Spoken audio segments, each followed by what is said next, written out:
Hello, कसे आहेत सगळे? मस्त मजेत ना? स्वागत आहे तुमचं पुन्हा एकदा नवीन व्हिडिओमध्ये.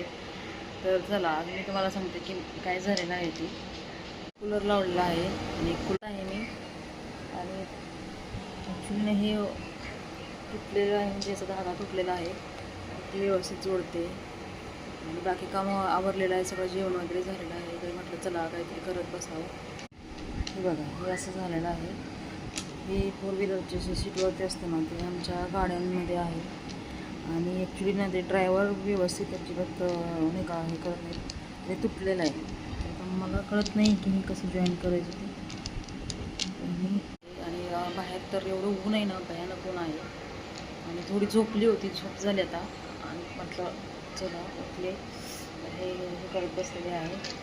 थोडंसं मी जॉईन केलेलं आहे, पण ते समजतच नाही कसं जॉईन करावं ते. आणि सगळे मुलं क्लासवरून आलेले आहेत, मिस्टर जॉबला गेलेले आहेत. तर दुपारचे ॲक्च्युली वाजल्यात 2:30 वाजल्यात, आणि झोप तर एवढी येते नाही. फॅन वगैरे लावला, कूलर लावला की, पण काय करणार, म्हणजे झोपून पण नाही जमणार ना. म्हणजे इतकं असं आळशीसारखं झालं ना, खूपच म्हणजे खूप झोप येते. आणि बाहेर ऊन असल्यामुळं फॅन वगैरे लावला किंवा असं कूलर वगैरे लावला ना, तर खूपच भयानक झोप येते. आणि सकाळी पण उठू वाटत नाही. सकाळी तर एवढी छान झोप लागते, रात्रभर झोप येत नाही. तुमच्या इकडे कसं वातावरण आहे नक्की सांगा. अवतार कसं झालं आहे बघा, मी झोपेतून उठलेले आहे आणि हे 2-3 दिवस झालं आणून ठेवलेलं आहे. तर म्हटलं ते व्यवस्थित करावं, नाही तर सगळंच तुटून जाईल.